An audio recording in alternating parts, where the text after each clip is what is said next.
Hello बच्चों, कैसे हैं आप सभी। स्वागत है आप सभी का हमारे YouTube चैनल पर।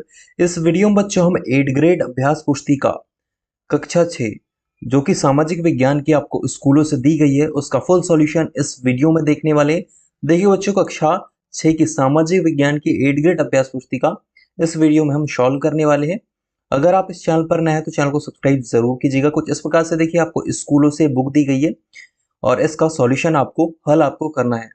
तो इस वीडियो में इसका हल हम देखने वाले हैं।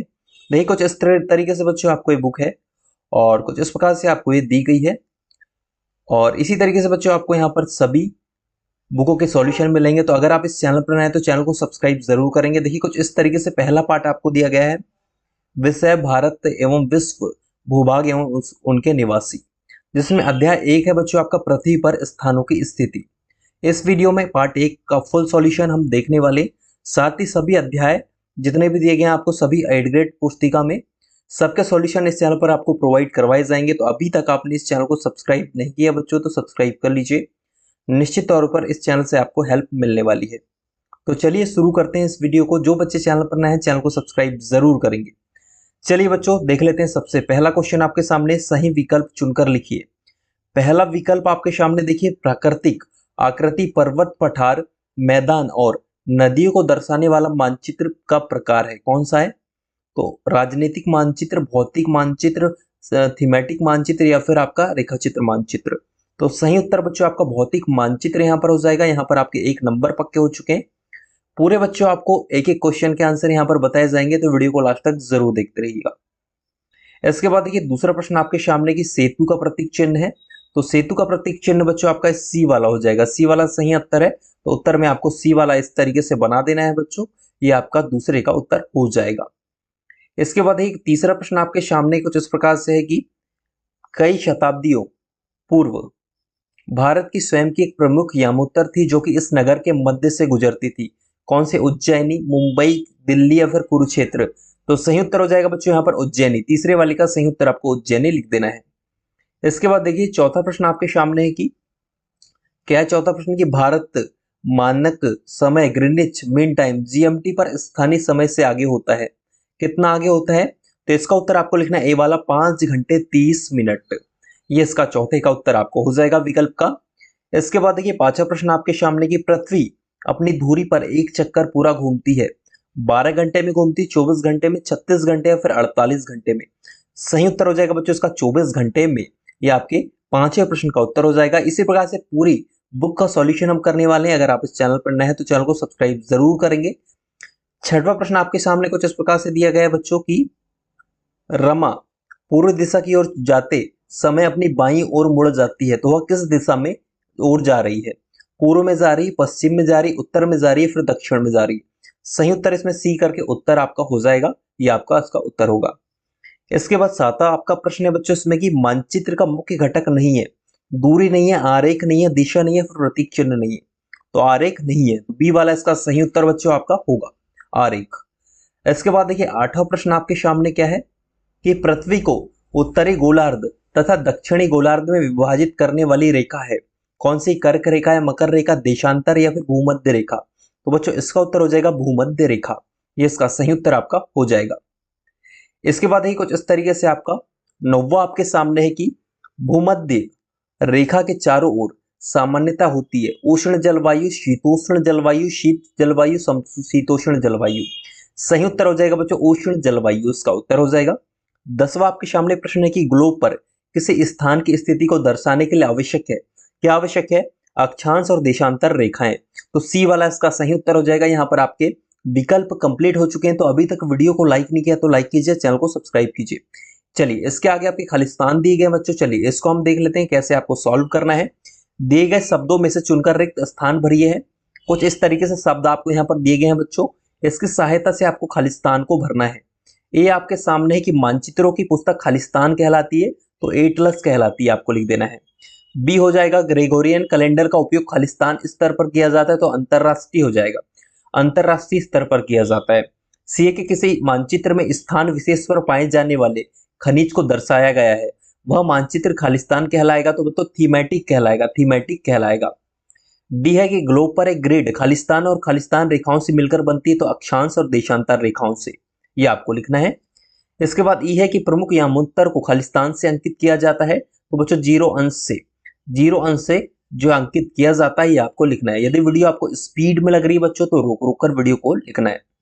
एफ आपके सामने कि मध्य प्रदेश का उज्जैन नगर अनेक शताब्दियों तक खालिस्तान का प्रतिष्ठित केंद्र रहा है, तो खगोल विद्या का एक प्रतिष्ठित केंद्र रहा है। इसके बाद देखिए आगे आपके सामने कुछ इस प्रकार से है बच्चों, आप देख सकते हैं जी आपके सामने देखिए, अंतरराष्ट्रीय तिथि रेखा को पार करने पर तिथि में खालिस्तान दिन का परिवर्तन होता है, तो बच्चों एक दिन का परिवर्तन होता है। एक खालिस्तान में एक आपको लिखना है। एच है कि ग्लोब खालिस्तान का एक प्रतिरूप है, तो बच्चों यहाँ पृथ्वी आ जाएगा, खालिस्तान में क्या आएगा, पृथ्वी का एक प्रतिरूप है। आई है कि मानचित्र के दाएं ओर बना 4 तीरों का निशान खालिस्तान को बताता है, तो बच्चों दिशाओं को बताता है। जे है कि उत्तर और दक्षिण ध्रुव के निकट जलवायु खालिस्तान होती है, तो बच्चों ठंडी होती है। इस प्रकार से आपके खालिस्तान भी कंप्लीट हो चुके हैं। तो वीडियो को लाइक नहीं किया तो लाइक कीजिए, चैनल को सब्सक्राइब कर लीजिए। चलिए इसके बाद देखिए अति लघुत्तरीय प्रश्न बच्चों आपके यहाँ से शुरू हो जाते हैं, इनके भी आंसर आप नोट करते जाइए। अति लघुत्तरीय में पहला प्रश्न है कि भारत के राज्यों की सीमा जानने के लिए आप किस प्रकार के मानचित्र का उपयोग करेंगे, तो उत्तर हो जाएगा बच्चों कि भारत के राज्यों की सीमा जानने के लिए आप जो राजनीतिक मानचित्र का उपयोग करेंगे, ये इसका उत्तर है। वीडियो रोककर बच्चों पूरा उत्तर इसका नोट करते जाइए। इसी प्रकार से सभी प्रश्नों के उत्तर हम एक एक करके देखने वाले हैं। इसके बाद देखिए दूसरा प्रश्न आपका क्या है कि क्या पृथ्वी का आकार पूर्णतः गोल है, लिखिए। तो उत्तर आपका हो जाएगा बच्चों नहीं, पृथ्वी पूर्णतः गोल नहीं है। पृथ्वी का आकार चपटा गोलाकार है, जिसे जियोइड कहा जाता है। इसका मतलब है कि भूमध्य रेखा पर थोड़ी उभरी हुई है और ध्रुव पर चपटी है। तो ऐसे आपको दूसरे प्रश्न का उत्तर पूरा नोट करना है। इसके बाद देखिए तीसरा प्रश्न आपके सामने क्या है कि पृथ्वी के चारों ओर वृत्त बनाने वाली काल्पनिक रेखाएं कौन कौन सी होती है। उत्तर हो जाएगा पृथ्वी के चारों ओर वृत्त बनाने वाली काल्पनिक रेखाएं अक्षांश रेखाएं कहलाती है। ये भूमध्य रेखा के समानांतर पूर्व से पश्चिम दिशा में खींची जाती है। तो ऐसे आपको तीसरे प्रश्न का उत्तर पूरा नोट करना है। चलिए आपको वीडियो रोक रोक कर उत्तर नोट करते जाना है बच्चों। इसी प्रकार से पूरी बुक का सॉल्यूशन आपको प्रोवाइड करवाया जाएगा। चौथा है कि किसी मानचित्र में लघु आरेख क्या कहलाते हैं। उत्तर हो जाएगा किसी मानचित्र में लघु आरेख को लघु मानचित्र कहा जाता है, लघु मानचित्र कहा जाता है। इसका उत्तर है चौथे प्रश्न का, लिख लीजिएगा। इसके बाद आपका देखिए आगे पांचवें प्रश्न आपके सामने है कुछ इस प्रकार से। पांचवा प्रश्न बच्चों हम देख लेते हैं। पांचवा प्रश्न कुछ इस प्रकार से आपका यहाँ पर है कि क्या है, यहाँ पर चतुर्देश में कौन सी दिशाएं सम्मिलित है। उत्तर हो जाएगा चतुर्देश में 4 मुख्य दिशाएं सम्मिलित है, उत्तर दक्षिण पूर्व और पश्चिम। इन्हें अंग्रेजी में क्रमशः NSE और W अक्षरों से दर्शाया जाता है। तो ऐसे आपको पांचवें प्रश्न का बच्चों उत्तर पूरा इसका नोट कर देना है। चलिए आगे हम बढ़ेंगे। आगे आपका देखिए छठवां प्रश्न कुछ इस प्रकार से है कि यदि एक टेबल लैंप के सामने ग्लोब को रख दिया जाए तो ग्लोब पर प्रकाशित भाग क्या क्या स्पष्ट करता है, क्या स्पष्ट करता है। तो उत्तर आपको कुछ इस प्रकार से लिखना है कि यदि एक टेबल लैंप के सामने ग्लोब को रख दिया जाए तो ग्लोब का वह भाग जो प्रकाशित होगा वह दिन का प्रतिनिधित्व करता है, जबकि छाया वाला भाग रात का प्रतिनिधित्व करता है। ऐसे आपको छठवें प्रश्न का उत्तर पूरा नोट कर लेना है। चलिए आगे हम बढ़ेंगे। इसी प्रकार से सुंदर स्पष्ट राइटिंग के साथ पूरी बुक का सॉल्यूशन प्रोवाइड करवाया जाएगा। चैनल पर नए हैं तो सब्सक्राइब जरूर कीजिएगा और दोस्तों के साथ वीडियो को शेयर जरूर कीजिएगा। सातवां प्रश्न है कि नाविकों द्वारा दिशा को जानने के लिए किस यंत्र का उपयोग किया जाता है। उत्तर हो जाएगा बच्चों नाविकों द्वारा दिशाओं को जानने के लिए कंपास का उपयोग किया जाता है। यह एक ऐसा उपकरण है जो पृथ्वी के चुंबकीय क्षेत्र का उपयोग करके दिशाओं का पता लगाता है। ऐसा आपका इसका उत्तर बच्चों हो जाएगा सातवें प्रश्न का।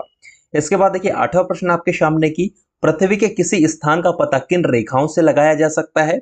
उत्तर हो जाएगा पृथ्वी पर किसी स्थान का पता अक्षांश और देशांतर रेखाओं से लगाया जा सकता है। तो ऐसे आपको इसका उत्तर कर लिखना है, ये पूरा सही उत्तर इसका हो जाएगा। चलिए बच्चों आगे हम बढ़ेंगे। कुछ इस प्रकार से आपको दिया गया है। आगे आपका 9वां प्रश्न आपके सामने कुछ इस प्रकार से है कि मानचित्र को और किस नाम से जाना जाता है। उत्तर हो जाएगा मानचित्र को नक्शा भी कहा जाता है, इसके अलावा इसे चार्ट या फ्लैट भी कहा जा सकता है। तो ऐसे आपको 9वें प्रश्न का उत्तर लिख देना है।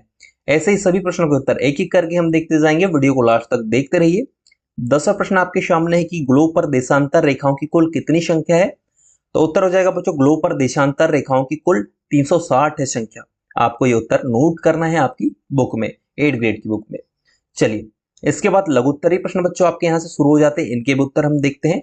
लघुत्तरीय प्रश्न पहला के 4 प्रमुख दिशाओं को ज्ञात करने का सरल तरीका क्या है, लिखिए। उत्तर हो जाएगा 4 प्रमुख दिशाओं उत्तर दक्षिण पूर्व और पश्चिम ज्ञात करने का सबसे सरल तरीका कंपास का उपयोग करना है। कंपास में से एक चुंबकीय सुई होती है जो हमेशा उत्तर दिशा की ओर इशारा करती है। इस प्रकार से 4 प्रमुख दिशाओं को ज्ञात किया जाता है कंपास की सहायता से। तो ऐसे आपको पहले प्रश्न का इसका उत्तर नोट कर लेना है। इसके बाद देखिए दूसरा प्रश्न क्या है यहाँ पर कि IST और GMI संक्षिप्त शब्दों का पूर्ण रूप शब्द लिखिए। तो बच्चों IST का पूर्ण रूप इंडियन स्टैंडर्ड टाइम है और GMT का पूर्ण रूप ग्रीनविच मीन टाइम है। तो ये आपको दोनों का जो पूर्ण रूप जो है नोट कर लेना है, इसका सही उत्तर ये हो जाएगा। इसके बाद देखिए तीसरा प्रश्न आपके सामने है बच्चों की, यदि ग्रीनिच पर दोपहर के 12 बजे हैं तो 15 अंश पूर्व तथा 30 अंश पूर्व पर क्या समय रहेगा? तो उत्तर हो जाएगा यदि ग्रीनिच पर दोपहर के 12 बजे हैं तो 15 अंश पूर्व में दोपहर के 1 बजे और 30 अंश पूर्व में दोपहर में 2 बजे का समय होगा। ऐसा इसका उत्तर हो जाएगा तीसरे वाले का, इसको भी आपको नोट कर देना है। चलिए इसके आगे आपका देखिए चौथा प्रश्न कुछ इस प्रकार से है। चौथा प्रश्न कैसा आपको है, इस प्रकार से आपका दिया हुआ है बच्चों, मोहन के बगीचे का साधारण मानचित्र बनाइए जो कि 60 मीटर लंबा है और 40 मीटर चौड़ा आयताकार चित्र है। पैमाना 1 सेंटीमीटर में आपको 10 मीटर ऐसा लेना है। तो बच्चों कुछ इस प्रकार से हो जाएगा, आपका 4 सेंटीमीटर ऐसा हो जाएगा और 6 सेंटीमीटर ऐसा हो जाएगा। तो ऐसा आपको इस तरीके से आयताकार आपको डब्बा बनाना है, उसके नीचे 6 सेंटीमीटर लिख देना है और साइड में 4 सेंटीमीटर लिख देना है। ये आपके मोहन के बगीचे का साधारण मानचित्र हो जाएगा। वीडियो रोककर बच्चों पूरा उत्तर आप नोट कर लीजिएगा। चलिए इसके बाद देखिए पांचवा प्रश्न आपके सामने कुछ इस प्रकार से है बच्चों, क्या है, अंतरराष्ट्रीय तिथि रेखा से क्या आशय है? उत्तर हो जाएगा अंतरराष्ट्रीय तिथि रेखा एक काल्पनिक रेखा है जो पृथ्वी पर एक कैलेंडर दिन के दूसरे दिन से अलग करती है। ऐसा आपको पांचवें प्रश्न का उत्तर नोट करना है। छठवां प्रश्न आपके सामने है बच्चों, क्या है कि वरामीर कौन थे, इनका संबंध मध्य प्रदेश के किस क्षेत्र से था? तो किस क्षेत्र से था? तो उत्तर हो जाएगा बच्चों वरामीर एक प्रसिद्ध भारतीय ज्योतिषी, खगोल शास्त्री और गणितज्ञ थे। उनका जन्म मध्य प्रदेश के उज्जैन के पास कपित कायथा नामक गांव में हुआ था। ऐसे आपको छठवें प्रश्न का उत्तर पूरा नोट कर लेना है। चलिए सातवां प्रश्न आपके सामने कुछ इस प्रकार से है कि मानचित्र में उपयोग किए जाने वाले प्रतीक चिन्हों के रूढ़ चिन्ह बनाइए। वृक्ष, पुलिस स्टेशन, तालाब, पक्की सड़क। तो वृक्ष का बच्चों कुछ इस तरीके से रूढ़ चिन्ह बनाना है। पुलिस का कुछ इस तरीके से घर बना के पी उसके ऊपर लिख देना है। तालाब में आपको देखिए डॉट करके कुछ इस तरीके से बनाना है और पक्की सड़क का रूढ़ चिन्ह ऐसे हो जाएगा। तो देखिए बच्चों पूरा रूढ़ चिन्ह आपकी स्क्रीन पर इसका उत्तर है। वीडियो को रोककर पूरा इसका उत्तर नोट कर लीजिएगा, इसका सही उत्तर ये होगा। इसके बाद चलिए आगे हम बढ़ेंगे। तो आठवां प्रश्न आपके सामने कुछ इस प्रकार से है कि मानचित्र के प्रमुख घटकों के नाम लिखकर समझाइए। उत्तर हो जाएगा देखिए मानचित्र के 3 प्रमुख घटक दूरी, दिशा और प्रतीक किसी स्थान की वास्तविक स्थिति, उसके अनुपात और विशेषताओं को सरल समझने योग्य रूप में दर्शाने में सहायक होते हैं। ऐसे आपको 8वें प्रश्न का बच्चों उत्तर पूरा नोट करना है, इसका सही उत्तर ये होगा। इसके बाद देखिए बच्चों 9वां प्रश्न आपके सामने है कि मानचित्र व रेखा चित्र में अंतर स्पष्ट कीजिए। तो अंतर स्पष्ट ऐसे करना है कि मानचित्र एक पैमाने पर आधारित होता है जबकि रेखा चित्र बिना पैमाने के बनाया जाता है। मानचित्र में सटीक दूरी और दिशाएं दिखाई जाती है जबकि रेखा चित्र में केवल एक सामान्य दृश्य दिखाया जाता है। ऐसे आपको 90वें प्रश्न का उत्तर नोट कर लेना है, इसका सही उत्तर हो जाएगा। इसके बाद देखिए बच्चों आपका 10वां प्रश्न है कि भारत के मानचित्र में मध्य प्रदेश तथा उसके पड़ोसी राज्यों के नाम सहित दर्शाइए। तो कुछ इस प्रकार से आपको दिया गया। तो देखिए आपको मध्य प्रदेश के पड़ोसी राज्यों के नाम इसमें दर्शाना है। तो मध्य प्रदेश बीच में लिखना है, महाराष्ट्र नीचे आ जाएगा, गुजरात इधर बाजू में, राजस्थान थोड़ा सा ऊपर, उत्तर प्रदेश ठीक ऊपर आएगा और छत्तीसगढ़ आपका राइट में नीचे आ जाएगा। तो ऐसे ये पड़ोसी आपके राज्य है मध्य प्रदेश के, आपको ऐसे इसमें लिख देना है बच्चों। ये पूरा सही स्थान में आपको लिखना है राज्यों के नाम, इसका उत्तर हो जाएगा मानचित्र कुछ ऐसे ही आपको भरना होगा। चलिए आगे हम बढ़ेंगे, वीडियो रोककर आपको उत्तर लिखते जाना है। दीर्घोत्तरीय प्रश्न बच्चों यहां से आपका शुरू हो जाता है। पहला प्रश्न आपके सामने क्या है, लघु नगर के चित्र को देखकर नीचे दिए गए प्रश्नों के उत्तर आपको देना है। कुछ इस प्रकार से आपको यहाँ पर दिया गया है बच्चों चित्र आप देख लीजिए, कुछ इस प्रकार से आपको दिया गया है और नीचे से रिलेटेड आपको प्रश्न दिए गए हैं। तो कैसा, देखिए पहला प्रश्न क्या है, चलिए उत्तर हम देखते हैं। रेलवे स्टेशन कौन सी दिशा में? तो बच्चों रेलवे स्टेशन उत्तर पश्चिम दिशा में है, ऐसे आपको लिखना है। इसके बाद देखिए दूसरा प्रश्न क्या है कि बैंक से बाजार जाने के लिए आप किस दिशा से चलकर किस दिशा की ओर जाएंगे? तो बैंक से बाजार जाने के लिए दक्षिण से उत्तर दिशा ओर जाना होगा, ऐसे आपको लिखना है दूसरे प्रश्न का उत्तर। तीसरा है कि दाएं कोने पर स्थित 4 तीर का निशान क्या प्रदर्शित करता है? तो उत्तर लिखना है बच्चों की ऊपरी दाएं कोने में 4 तीर 4 मुख्य दिशाओं उत्तर, दक्षिण, पूर्व और पश्चिम को दर्शाते हैं। ऐसे आपको तीसरे प्रश्न का उत्तर इसमें नोट कर लेना है। चलिए इसके बाद देखिए चौथा प्रश्न आपके सामने, इसमें क्या है, चिकित्सालय के दक्षिण दिशा में क्या स्थित है? तो चिकित्सालय के दक्षिण में स्कूल है, आपको ऐसा लिखना है चौथे प्रश्न का। पांचवा प्रश्न है कि विद्यालय के नजदीक में कौन कौन सी जगह दिखाई दे रही है? उत्तर होगा विद्यालय के पास अस्पताल और बैंक दिखाई देते हैं। ऐसे आपका पांचवें प्रश्न का उत्तर हो जाएगा बच्चों, इसको भी आप नोट कर लीजिएगा। चलिए इसके बाद हम आगे बढ़ेंगे तो देखिए अगला प्रश्न है कि मानचित्र कितने प्रकार के होते हैं, समझाइए। उत्तर आपको लिखना है बच्चों, मानचित्र 3 प्रकार के होते हैं, भौगोलिक मानचित्र, राजनीतिक मानचित्र, सांस्कृतिक या थीमेटिक मानचित्र। ये स्थान सीमाएं, जनसंख्या, मौसम आदि दर्शाने में सहायक होते हैं। ऐसे आपको दूसरे प्रश्न का उत्तर लिखना है। इसके बाद देखिए तीसरा प्रश्न आपके सामने क्या है, अक्षांश और देशांतर रेखाओं में अंतर बताइए। तो अक्षांश रेखाएं पूर्व से पश्चिम दिशा में भूमध्य रेखा के समांतर चलती है, जबकि देशांतर रेखाएं उत्तर दक्षिण दिशा में ध्रुवों से ध्रुवों तक चलती है। ऐसा आपको दोनों में अंतर लिखना है, इसका उत्तर ये होगा। इसके बाद देखिए कुछ इस प्रकार से आपके सामने है बच्चों की, मानचित्र में निर्देशांक का उपयोग क्यों किया जाता है? उत्तर हो जाएगा, मानचित्र में निर्देशांक का उपयोग किसी भी स्थान की सटीक स्थिति को निर्धारित करने के लिए किया जाता है। निर्देशांक एक संख्यात्मक प्रणाली है जो किसी स्थान के विशिष्ट बिंदु को रूप में दर्शाती है। ऐसे आपका चौथे प्रश्न का बच्चों उत्तर हो जाएगा। वीडियो को रुकिए, पूरा उत्तर इसका नोट कर लीजिएगा। चलिए हम आगे बढ़ेंगे। आगे आपका देखिए इसमें अगला प्रश्न है कि पांचवा, ग्लोब का चित्र बनाकर निम्न को दर्शाइए। तो भूमध्य रेखा पर उत्तरी गोलार्ध, दक्षिणी गोलार्ध, अक्षांश रेखा और देशांतर रेखा, तो इसको आपको ग्लोब की सहायता से दर्शाना है। तो कैसा इसका चित्र बनेगा, चलिए हम देख लेते हैं। तो यहाँ आपको चित्र बनाना है ग्लोब का। तो देखिए बच्चों आपके स्क्रीन पर ग्लोब का चित्र दिख रहा है, जिसमें आपको ये पूरा बताया गया है कि किस तरीके से अक्षांश रेखाएं, देशांतर रेखाएं, सब आपको यहाँ पर इस तरीके से बनाना है। तो वीडियो रोक कर इसका स्क्रीनशॉट ले लीजिए और कुछ इसी तरीके से आपकी पेन या पेंसिल से आप बना लीजिएगा। इसका ये पूरा उत्तर हो जाएगा। कुछ इस प्रकार से आपको बना लेना है। आई होप आपने वीडियो रोककर पूरा देख लिया होगा। चलिए आगे। तो देखिए बच्चों आगे आपका यहाँ से पार्ट 2 अध्याय 2 शुरू हो जाता है, जो कि हम नेक्स्ट वीडियो में सॉल्व करेंगे। बच्चों आज के वीडियो में इतना ही। इस वीडियो में अध्याय 1 का फुल सॉल्यूशन देखा है। ऐसे ही आपको कक्षा 6 के सभी 8 ग्रेड अभ्यास पुस्तिका का फुल सॉल्यूशन हमारे इस चैनल पर प्रोवाइड किया जाएगा। तो अभी तक चैनल को सब्सक्राइब नहीं किया तो चैनल को सब्सक्राइब कर लीजिए। मिलते हैं नेक्स्ट वीडियो में। जय हिंद, वंदे मातरम।